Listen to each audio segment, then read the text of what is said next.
자, 오늘은 전도서 8장을 중심으로 해서 세상 안에서 크리스천으로 산다는 것은 이라는 제목으로 말씀을 전합니다.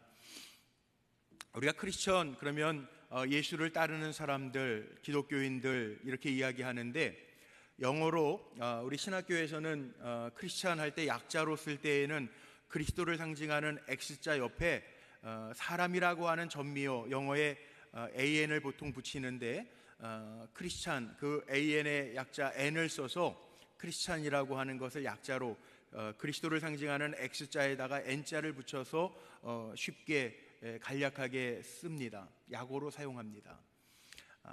X 안에 N, 아메리칸, 코리안 하는 것처럼 사람이라는 거죠. 그리스도에게 속한 사람이라고 하는 뜻을 가지고 있습니다. 우리가 세상을 살아가면서 그리스도에게 속한 사람으로서 살아가는데 어떻게 살 것인가? 주님에게 속한 사람으로서 세상을 어떻게 살아가는 것이 바른 것인가? 하나님 기뻐하시는 것인가? 오늘 전도서 8장의 말씀을 중심으로 생각해 보려고 합니다. 우리가 지금 살아가고 있는 이 시대를 우리가 정보화 시대라고 이야기를 합니다. 지식이 넘쳐나죠. 제가 설교할 때 간혹 가다가 예화를 드는데, 제가 예화를 들 때 어느 분은 잽싸게 스마트폰으로 검색을 해서 맞는지 틀리는지 검색해 주시는 분도 계세요. 한 6, 7개월 전이었는데 제가 예화를 들면서 단위를 얘기했는데 잘못 얘기한 것 같아요. 예배 끝나고 저에게 알려주셔서 제가 이렇게 수정했던 적이 있어요. 미리리터인데 리터를 잘못 얘기해가지고 그런 적이 있어요. 역시 정보화 시대라 빠른 것 같아요. 정보는 정말 홍수처럼 넘쳐나는 시대를 우리가 살아가고 있는데, 그럼에도 불구하고 사람들이 이렇게 얘기합니다. 참 지혜로운 사람이 적은 시대야 라는 이야기를 합니다. 오늘 1전 본문도 그렇게 시작을 합니다. 8장 1절에서 지혜의 사람을 찾는 음성으로 오늘 말씀이 시작하고 있습니다. 1절 말씀에 보니까 어떤 사람이 지혜로운 사람과 같은가? 누가 사물의 이치를 알 수 있겠는가? 해석해낼 수 있겠는가? 사물의 이치를 잘 아는 것, 되어지는 일들을 알아가는 것, 이걸 지혜라고 말하면서 지혜가 사람의 얼굴을 빛나게 하고 사람의 얼굴에 사나운 것을 세번역 성경으로 보면 굳은 표정을 변하게 해준다라고 하는 말로 사용하고 있습니다. 자, 성경 안에 보면 지혜로워서 얼굴이 더 윤택해지는 사람이 나오죠. 다니엘서 1장 15절 말씀에 보면 다니엘이 유대의 소년이었는데 바벨론의 포로로 잡혀가서 바벨론 궁 안에 특별히 택함을 받아서 왕의 사내와 사내 진미로 먹지 아니하고 우리에게는 여간 채소와 물만 주십시오, 그리고 열흘 동안 시험해 보십시오, 이렇게 환관장에게 부탁한 후에 정말 열흘 동안 왕의 사내 진미로 먹지 아니하고 여간 채소와 물만 마셨을 때 그 다니엘의 모습이 성경에는 열흘 후에 그들의 얼굴, 다니엘과 세 친구들의 얼굴이 더욱 아름답고 살이 더욱 윤택하여 왕의 음식을 먹는 다른 소년들보다 훨씬 더 좋아 보였다라고 기록하고 있습니다. 하나님을 경외하는 지혜가 다니엘의 얼굴 모습, 건강까지도 달라지게 했다라고 하는 증거가 되는 말씀입니다. 자, 우리가 살아가면서 정보는 되게 많은데, 지식은 되게 많은데 우리가 과연 지혜를 어디에서 얻을 수 있을까? 잠언 9장 10절 말씀에 보면 우리가 참 잘 아는 말씀이죠. 우리 한번 소리내서 같이 한번 읽어볼까요? 여호와를 경외하는 것이 지혜의 근본이요 거룩하신 자를 아는 것이 명철이니라. 아멘. 보통 지혜로운 사람 그러면 세상에 도가 통한 사람을 지혜로운 사람이라고 말할 것 같은데, 하나님을 경외하는 사람이, 하나님이 지혜의 근본이고 하나님을 경외하는 사람이 지혜라고 이야기합니다. 야고보서 1장 말씀 같은 데 보면 하나님이 우리에게 지혜를 주시는데 꾸짖지 아니하시고 후히 주시는 하나님 앞에 그 지혜를 구하라고도 말씀하고 있습니다. 왜 그럴까요? 우리는 그리스도에게 속한 사람인데, 그리스도에게 속한 사람, 크리스찬이라고 이야기할 때 내가 드러나면 안 돼요. 서두에 제가 말씀드렸지만 그리스도인의 약자가 그리스도를 상징하는 X자 옆에 N자입니다. X는 크게 씁니다. 그리고 N은 적게 씁니다. 그리스도에게 속했다는 거고, 그리스도인들이 세상 속에서 살아가지만 내가 드러나는 삶을 살아가는 사람이 아니라 나를 통해서 그리스도가 드러나는 삶을 살아가는 사람들이 크리스찬입니다. 그래서 주님을 따르는 사람, 주인을 주인 삼고 살아가는 사람에게는 그때그때 붙들어 주시고 깨우쳐 주시고 인도해 주시는 은혜가 있습니다. 오늘도 예배하는 가운데 우리가 이 지혜를 얻기를 간절히 소망합니다. 예배드리는 가운데 주님의 그 능력의 손과 하나님의 지혜의 손이 우리의 손을 붙잡아 주시고 그 손과 접촉이 되어서 다시금 지혜 안에서 일어날 수 있는 우리 성도들이 되시기를 주님의 이름으로 축복합니다. 인간의 지혜는 하나님의 미련함보다 못하다라고 사도 바울은 이야기합니다. 우리가 아무리 지혜로워도 하나님의 미련함보다 못하다는 얘기죠. 바꿔 얘기하면 하나님의 지혜는 너무나도 크다라고 하는 이야기입니다. 몇 주 전에 광림교회 장로님이시면서 선한목자병원 원장이신 이창호 장로님이라는 감리교 장로님이신데, 우리 교회 장로님하고 성함도 똑같죠. 장로님이 책을 하나 내셨는데 기독교 CTS 방송에서 바디바이블이라고 하는 프로그램으로 우리의 몸을 통해서도 창조자 하나님의 놀라운 능력을 볼 수 있다, 그 강의하신 것을 책으로 만들어서 저에게 선물로 보내주셔서 제가 그 바디바이블이라는 책을 읽는데 정말 그렇더라고요. 기가 막혀. 지구도요, 지금 온난화 때문에 뭐 덥다고는 그러지만 정말 기가 막히게 하나님의 섭리 안에서 돌아가는데 사람의 몸도 그렇다는 거예요. 사람의 몸도요, 하나님 정말 우리 인간을 창조하실 때 기가 막히게 창조하셔서 심장도 우리의 몸이 살아있는 동안에 계속 움직이잖아요. 하루에 10만 번씩 뛰면서 움직이잖아요. 뇌가 움직이고 있잖아요. 사람의 몸이 더워서 요즘에 체온보다 높아 헉헉거리고 폭염이라고 이야기하는데 38도라고 하는 온도가 우리 몸 안에 있어서 우리가 체온을 조절하면서 살아가잖아요. 땀을 배출하기도 하고, 추울 때에는 우리 피부세포들이 움츠러들여서 체온을 빼앗기지 아니하면서 생명을 유지하게 하는 우리 인간의 몸이 너무나도 신비하다는 거예요. 인간의 3분의 1이라고 하는 시간, 인생의 3분의 1이라고 하는 시간은 잠이라고 하는 것을 자면서 충전합니다. 근데 잠도요, 우리는 그냥 잔다라고 표현하지만 하나님이 우리의 몸을 얼마나 정확하게 만들어 놓으셨는지, 잠을 통해서는 사람이 자는 동안에도 세상은 다 움직여 갑니다. 그러니까 잠을 통해서 우리가 깨달아야 할 것이 있는데 잠자는 동안에도 하나님 앞에 맡겨놓고 가라는 거예요. 하나님은 세상을 변함없이 진행해 가시잖아요. 우리가 잠들어 있는 시간에도요, 세상은 변함없이 돌아가고 있어요. 하나님 앞에 맡기라는 뜻이 담겨져 있다는 거죠. 하나님 정말 정확하게 우리 사람들을, 또 우리가 살아가고 있는 환경들을 만들어 놓으셨다는 거예요. 근데 이렇게 창조주 하나님을 찬양하면서 우리가 살아야 되는데, 욥기 28장에 나와 있는 것처럼 욥도 자기가 하나님 앞에 투덜투덜 하나님 왜 나에게 이런 고난이 왔습니까 하다가도 창조주 하나님을 생각하면 하나님을 찬양할 수밖에 없다라고 고백하면서 욥기 28장에도 창조주 하나님을 찬양하고 있는데, 우리가 이 땅에서 그 하나님을 잊지 아니하고 살아야 되는데, 문제는 우리가 세상 속에서도 살고 있다는 거예요. 크리스찬들도 변함없이 우리도 이 땅에 두 발을 땅에 딛고 살아가고 있다는 거죠. 그래서 우리에게는 지혜가 필요합니다. 우리가 천국만 바라보면서 땅에서 벗어나서 살아가는 사람, 땅에서 유리되어 분리되어 살아가는 사람이 아니고 이 땅에 발을 딛고 살아가는 사람들이기 때문에 지혜가 필요한데, 우리 크리스찬들이 세상 속에서 어떻게 살아야 되는가? 오늘 2절 말씀부터 3절, 4절 이어져 나오는 것이 왕이라는 단어가 나옵니다. 왕은 세상의 권력을 표현하기도 하고, 왕이라고 하는 것 세상 대표적인 힘을 의미하기도 합니다.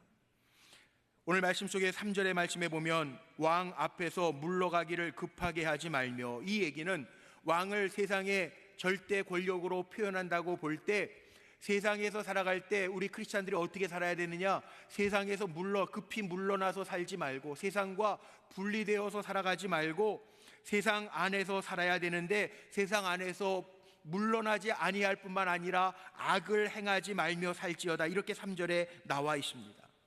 우리가 살아가고 있는 현실은 세상이라는 겁니다. 부인할 수 없는 우리의 삶의 자리가 천국이 아니고 지금 우리가 생명 있는 동안에 살아가는 것은 바로 이 세상이라는 겁니다.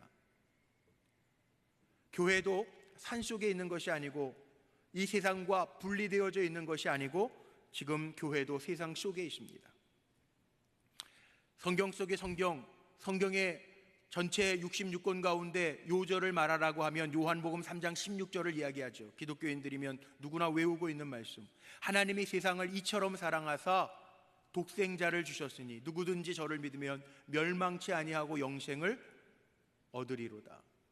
하나님이 세상을 이처럼 사랑하사, 하나님도요 세상을 미워하여 버리신 것이 아니라 하나님도 세상을 사랑하셔서 이 세상 사람들을 구원하시기 위하여 예수를 이 땅에 보내주신 거죠. 교회도 그래서 세상에 있는 거예요. 예수님도 이 땅에 오셔서 세상과 분리되어서 살아가신 것이 아니라 세상 속에서 하나님이 맡겨주신 사명을 감당하시고 영혼들을 구원하시고 치료하시고 고쳐주셨죠. 종종 예수님도 산속에 들어가신 적도 있습니다. 복음서에 보면 제자들과 함께 산속에 들어가셨을 때 변화선 경험을 하죠. 베드로가 보니까 예수님과 엘리야와 모세가 만나서 이야기하는 것도 봅니다. 베드로가 이런 고백도 합니다. 주여, 여기가 좋사오니. 그런데 예수님이 그 산속에 머물러 있지 말자고 하지 아니하시고 자, 이제 내려가자 말씀하십니다. 우리 믿는 사람들에게는요 산 위의 경험도 있어야 돼요. 주님과 만나는 경험, 신비한 경험들도 있어야 우리가 힘을 얻어서 세상을 사랑하고 많은 사람들에게 선한 영향력을 끼칠 수 있습니다. 전 우리 불꽃교회가 하나님의 일하시는 신비한 경험을 많이 하는 교회가 되기를 간절히 소망합니다. 기도하는 교회가 되어서 하나님의 살아계심이 우리의 삶으로 느껴지고 그것으로 인하여 힘을 얻어서 세상에 또한 영향력을 줄 수 있는 교회가 되기를 간절히 소망합니다. 그렇지 않아요? 우리가 예배드리면서 내가 먼저 주의 이름으로 변화되어서 나 때문에 내 가정이 변화되고 나 때문에 내 아내와 남편이 변화되고 나 때문에 우리의 가정이 변화되고 나 때문에 교회가 변화되고 나 때문에 일터가 변화되고 나 때문에 나라가 변화되는 선한 영향력을 끼치는 크리스찬, 이게 우리의 기도의 제목이잖아요. 다니엘이 바벨론 포로로 잡혀가서 바벨론 궁에서 지나지만 이방의 왕이었던 아닥사스다 왕, 느부갓네살 왕을 섬기지만 다니엘이요 다른 이방 왕을 섬기는 신하가 되었다고 해서 다니엘의 신앙이 달라진 것은 아니고 오히려 그 신앙이 더 철저해집니다. 다니엘 속에 있는 지혜와 여호와 신앙이 다니엘을 더 영향력 있는 사람으로 하나님은 사용하신 도구가 되었어요. 크리스천은 이 땅에서 어떻게 살아야 될까? 예수님도 그런 말씀하십니다. 너희는 세상의 빛이라, 소금이라. 너희는 세상의 누룩이라. 영향력을 주는 삶을 살라는 거죠. 세상 속에서 세상을 떠나서 유리된 삶을 살아가는 것이 아니라 세상 속에서 영향력을 끼치는 삶을 살라는 거예요. 지난 주간에 강남대학교 안에 있는 강남대학교회 교수님들이 모이는 교회 여름 전교인 수련회 저녁에 말씀을 인도하게 되었는데, 그 강남대학교회는 대학교 안의 교회라 특수교회죠. 100여십 명 교인들이 모이셨는데 다 교수님들이에요. 뒤에는 그 기숙사에서 함께 지내는 외국인 학생들이 조금 있기는 했는데 그 교회 구성원들이 다 교수님들이에요.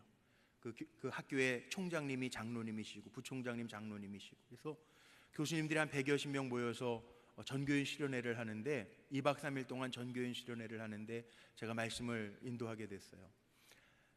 월요일에 갔는데 날씨가 참 많이 더웠잖아요. 38도가 넘는 무더위였는데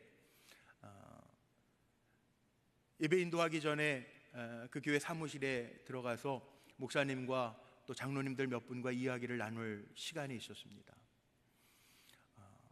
참 대단하시게 장로님들 이렇게 무더운데 여름 수련회를 하시네요. 그리고 제가 인사를 드렸는데 인사하고 나서 나누는 이야기 가운데 정말 감동적인, 제가 오늘 컬럼에 쓴 감동적인 이야기를 하나 들었어요. 무슨 이야기냐 하면 1년에 한 번 갖는 그 교회, 대학교회 안에 수련회니까 대부분 교수 수련회 휴가를 겸해서 지금까지는 그 교회가 수련회를 가면 제주도도 가고 통영도 가고 속초도 가고 몇 년 전에 일본도 가고 그렇게 교수 수련회를 겸해서 쉼도 겸해서 영성도 겸해서 했다는 거예요. 이번엔 그렇게 안 했다고 그러길래 저는 날씨가 너무 더워서 이번에는 안 나가셨나 봐요. 이렇게 질문을 했어요. 그랬더니 대답을 하시는데 이런 대답을 하는 겁니다. 지난 5월 달에 대학 평가, 요즘에 대학들 문교부에서 대학 등급 평가를 해서 지원을 해주는데, 대학 평가를 하는데 대학 평가를 하는 과정 가운데 보니까 그 학교의 아이들, 학생들이 8,000명이 넘는 학생들이 있는데 그 가운데 1%죠. 80명이 절대 빈곤층이라는 거예요. 그 이야기를 듣고 교수님들이, 또 그 교회 안에 있는 장로님들, 권사님들, 그 교수님들이 다 그 교회 안에 멤버들이니까 어떻게 결정을 했냐면, 이번 여름 수련회는 우리가 그동안 내서 함께 모아서 회비를 내서 수련회 갔던 것, 그거를 하지 말고 우리 회비 똑같이 내고, 그리고 교회 지원하는 예산 다 합해서 우리 학교에, 우리가 그래도 명색이 기독교 학교인데 우리 학교에 이렇게 절대 빈곤층이 1%나 있다는데 우리가 그 학생들을 좀 돕고 장학금을 주자, 이렇게 결정을 하고, 수련회는 교회에서 하고요, 학교 안에 있는 교회에서 하고, 그리고 모아진 몇 천만 원의 그 비용을 가지고 40명의 학생들에게 장학금을 이 학기에 다 줬다는 거예요. 교회니까 당연히 그래야지 이런 마음이 들지 모르겠지만 참 전 마음속에 정말 감동이 오더라고요. 그래, 요즘에 우리 기독교인들이 크리스찬이라고 하는데 그리스도는 드러나지 아니하고 사람만 드러나는 경우가 얼마나 많습니까? 크리스찬 XN으로 우리가 약어를 쓰는데 X는 드러나지 아니하고, 원래 크리스찬이라고 쓸 때 XN, 그리스도가 크게 써야 되고 사람은 적게 써야 되는데 거꾸로 됐잖아요. 주님은 적어지고 사람이 크게 드러나는 시대를 살아가면서 기독교 대학이라고 우리가 사명 감당하겠다고 그렇게 결정했다고 하는데, 마음에 큰 도전을 받아서 말씀을 전하면서 세상에 힘을 주는 학교, 기독교 맛만 내는 학교가 아니라 정말 기독교적인 학교군요, 그리고 축복의 말씀을 제가 전하고 왔습니다. 전 우리 불꽃교회도 제가 집회를 마치고 운전하고 돌아오면서 그런 마음이 들었어요. 하나님, 우리 불꽃교회도 세상에 많은 교회가 있는데 기독교 맛만 내는 교회가 아니라 정말 주님의 능력이, 주님의 사랑이, 주님 닮아가는 교회로 우리 불꽃교회가 쓰임받게 하여 주옵소서 기도하면서 왔어요. 우리 불꽃교회가 세상 속에 있습니다. 어떻게 할까요? 우리 성도님들이 세상 속에 있습니다. 어떻게 살까요? 세상은 힘의 한계가 있습니다. 정치도, 경제도, 사회도 한계가 있습니다. 사람에게도 한계가 있습니다. 오늘 7절 말씀해 보니까 이렇게 기록되어져 있습니다. 사람이 장래일을 알지 못하나니 장래일을 가르칠 자가 누구이랴. 장래일도 사람들이 다 알 수 없다는 거예요. 8절 말씀해 보세요.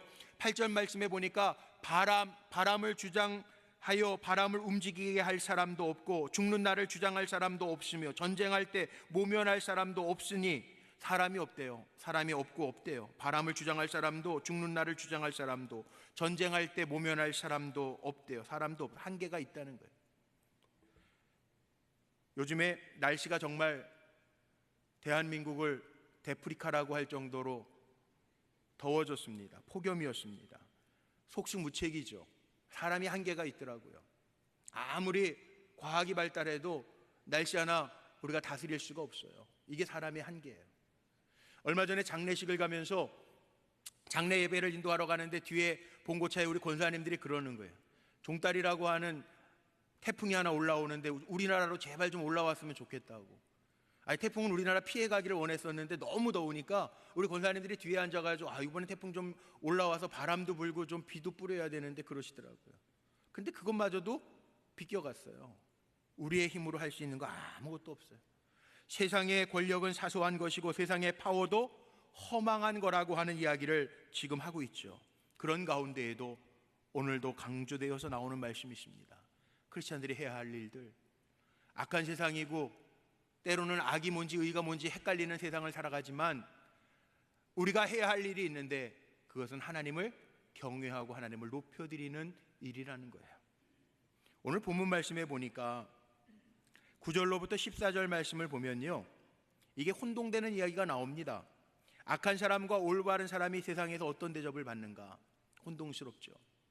영어에 업사이드 다운이라고 하는 그 수고 표현이 있습니다. 거꾸로라는 얘기죠. 위아래가 바뀌었다라는 표현인데, 오늘 본문의 9절로부터 14절 말씀 통해서 알 수 있는 것은 악한 사람과 올바른 사람들이 세상에서 어떤 대접을 받는가, 세상에서 보면요, 이게 거꾸로 된 것처럼 보여질 때가 많아요. 우리가 세상 속에서 크리스찬이라고 하는 이름을 가지고 살면서도 우리의 눈으로 세상을 봐도, 야, 저거 악한 사람이 어떻게 저렇게 사네? 의문을 가질 때가 있어요. 솔로몬도 이미 전도서 7장 15절에서 제가 지지난주에 말씀을 증거하면서 나누었던 말씀인데, 정말 소가리를 하면서 고백하는 말씀이 있습니다. 우리 한번 같이 읽어볼까요? 내 허무한 날을 사는 동안 내가 그 모든 일을 살펴보았더니 자기의 의로움에도 불구하고 멸망하는 의인이 있고 자기의 악행에도 불구하고 장수하는 악인이 있으니, 악인과 의인이 종종 이렇게 거꾸로 되어가지고 결과가 다르게 나타날 때 크리스찬들은 세상을 살아가면서 혼동스러울 때가 있다는 거예요. 악한 사람도 많죠. 세상을 살다 보면 9절 말씀해 보니까 하반절에 이런 말씀도 있습니다. 세상을 살펴보니까 사람이 사람을 주장하여 해롭게 하는 때도 있대요. 독재자도 있고요, 착취자도 있고요, 요즘 흔히 얘기하는 갑질하는 사람들도 있다는 거예요. 그런데 이런 사람들도 결국 죽고 나면 아무것도 아니라고 오늘 성경은 표현하고 있어요. 물론 왜 악한 사람들이 세상에 이렇게 많을까? 11절 14절 말씀에 보니까 이렇게 표현을 해놨더라고요. 우리 11절 말씀은 아주 중요하니까 한번 읽어보죠. 시작. 악한 일에 관한 징벌이 속히 실행되지 아니하므로 인생들이 악을 행하는데 마음이 담대하도다. 인정이 되십니까? 하나님이 그때그때 벌 주시면 참 좋을 것 같은데, 하나님 기다리시는 하나님이시거든요. 그러니까 악을 행하는 사람들이 그때그때 징벌이 일어나면 누가 악을 행하겠어요? 야, 이거 내가 이거 도둑질하면은 당장 이거 죽겠구나. 그러면 안 할 거예요. 근데 그런 상황이 아니라는 거예요. 사람 속일 수 있다는 거예요. 그러니까 사람들이 하나님이 그때그때 악행을 징벌하지 않으시니까 악행을 행하는데 더 담대해졌다는 거예요. 또 거기에다가 한 단계 더 나아가서 14절 말씀해 보니까 악인과 의인이 7장 15절 말씀처럼 헷갈리게 하는 거예요. 우리의 눈에 보니까 악한 사람은 벌을 받고 의인은 상을 받으면 되겠는데, 이게 종종 거꾸로 나타나는 현상처럼 보여진다는 거예요. 그러니까 헷갈리잖아요. 그리스도인들이 어떻게 살아야 될지. 별다른 거 없네, 뾰족한 수 없네, 그리고 우리도 적당하게 타협하기 쉽잖아요. 근데 기독교 신앙은요, 하나님 어떠한 뜻을 가지고 계시냐 하면, 하나님이 왜 징벌할 줄 모르시겠어요. 그런데 성경의 전체적으로 흐르는 맥을 보세요. 하나님은 끝까지 기다려주시는 거예요. 한 영혼이라도 돌아올 수 있도록 기다려주시는 하나님, 이게 기독교 신앙이죠. 끝까지 기다려주시는 하나님. 때로는 그럴 때가 있습니다. 우리가 살아가면서 저 사람에겐 좀 하나님 좀 이렇게 좀 하시지. 그리고 돌아서면서 만약 하나님이 그렇게 그때그때마다 벌 주신 하나님이라면 나도 살아있을 수 있는 존재가 아니겠구나 느낄 때가 얼마나 많습니까? 사람은 악하기도 하고 잔꾀도 참 많습니다. 폭염이라고 하는데 이렇게 지구온난화가 된 이유 가운데 하나도 우리가 너무나도 무분별하게 자연을 훼손하고 개발이라고 하는 명목하에 파괴했기 때문에 온 결과라고 이야기하죠. 뒤늦게라도 플라스틱을 만들지 아니한다, 커피점에서 플라스틱 용기를 쓰지 않는다라고 이야기하지만, 우리들이 얼마나 잔꾀를 부리면서 지금까지 하나님이 잘 다스리라고 정복하라고 했는데 우리는 파괴했는지 몰라요. 광우병, 구제역 다 사료 때문에 온 거라잖아요. 배합 사료들. 하나님 자연을 아름답게 먹을 수 있게 다 만들어 놓으셨는데, 그렇게 자연의 섭리, 하나님의 섭리를 따라 살아가는 것이 아니라 인간의 욕심 때문에 빨리 성장시켜서 잡아먹고 이득을 내게 하려고 하는 그 욕심이 모든 것들을 병들게 했다는 거예요. 이런 가운데에서도 우리 크리스찬들은 어떻게 살아야 되는가? 그 답이 오늘 읽은 전도서 8장 12절 13절 말씀에 저는 이걸 답으로 읽어야 된다고 생각해요. 우리 한번 같이 읽어볼까요? 소리내서 읽어봅니다. 죄인은 100번이나 악을 행하고도 장수하거니와 또한 내가 아노니 하나님을 경외하여 그를 경외하는 자들은 잘 될 것이요 아기는 잘 되지 못하며 장수하지 못하고 그날이 그림자와 같으리니 이는 하나님을 경외하지 아니함이니라. 아멘. 악과 의가 헷갈리는 것 같은 세상을, 혼동되는 세상을 우리가 살아가지만 기억해야 할 것이 있는데, 우리는 끝까지 이 땅의 심판이 늦어지고 지연된다 할지라도 끝까지 하나님이 계심을 기억하면서 하나님을 경외하면서 살라는 거예요. 탈무드에 보면 이런 이야기가 나옵니다. 인디언 추장이요, 손녀딸을 안고 이야기를 합니다. 서로 대화를 나누는데 손녀딸이 추장 할아버지에게 할아버지 내가 이런 일이 있었는데 내 마음에는 이런 마음과 이런 마음이 있었어요. 악한 마음과 선한 마음이 있었어요. 막 얘기해요. 인디언 추장이 생각하니까 어린 마음에도, 그 조그마한 마음 속에도, 조그마한 어린아이의 마음 속에도 악한 마음과 선한 마음이 있는 걸 보면서 이렇게 예를 들어서 얘기해요. 사람의 마음에는 누구나 다 두 마리의 늑대가 있단다. 그런데 이 두 마리의 늑대가 있는데 어느 늑대가 이기느냐에 따라서 내 삶이 달라지는 거지. 그렇게 얘기해요. 그랬더니 이 손녀딸이 할아버지에게 묻습니다. 할아버지, 그럼 할아버지 마음에도 그 두 늑대가 있어요? 물어봐요. 할아버지가 얘기해요. 나에게도 있단다. 그럼 어떤 늑대가 살아요? 할아버지가 뭐라고 대답하냐면, 할아버지 마음에도 늘 선한 늑대와 악한 늑대가 싸우는데 내가 먹이를 주는 늑대가 산단다. 그렇게 얘기해요. 내가 착한 마음을 먹고 있으면 착한 늑대가 이겨서 착한 행동으로 드러나고, 악한 마음을 먹고 있으면 악한 늑대가 내 악한 마음에 먹이를 먹고 산다는 얘기예요. 전도서 8장이 말하려고 하는 핵심이 이거죠. 하나님의 심판이 더디 올지라도 악한 사람들은 그렇기 때문에 악을 더 행하는데 담대하고, 의인은 하나님의 심판이 늦어질지라도 그럼에도 불구하고 하나님을 경외하면서 산다는 거예요. 하나님을 경외하면서 사는 사람은 악을 버리고 삽니다. 세상을 이기며 변화시키면서 삽니다. 세상을 향하여 힘을 주면서 삽니다. 오늘 저나 여러분이 세상 속의 크리스찬입니다. 내가 주인이 아니고 나를 통해서 주님을 드러내게 하는 사람들입니다. 하나님의 백성입니다. 세상에 힘을 줄 수 있는 우리 성도님들이 되시기를 주님의 이름으로 축원합니다. 오늘 결론으로 말씀드리고 싶은 게 이것입니다. 오늘 14절 말씀에 보면 이게 혼동스러워요. 악하고 의인이 혼동스러워요. 그 다음에 16절 17절 말씀, 마지막 절 말씀에 보면 1절에는 지혜자를 찾는다고 했는데 사람이 갖는 지혜, 세상에서는 모든 이치를 아는 지혜자를 찾을 수 없다라는 결론을 내립니다. 그 사이에 15절 말씀이 나와요. 15절 말씀 우리 한번 소리내서 꼭 읽어봐야 될 말씀인데, 이게 3장, 전도서 3장에도 나왔고 오늘 말씀에도 나오고 다음 주에 나눌 전도서 9장 말씀에도 나오는 말씀이에요. 우리 한번 같이 읽어볼까요? 이에 내가 희락을 찬양하노니 이는 사람이 먹고 마시고 즐거워하는 것보다 더 나은 것이 해 아래에는 없음이라.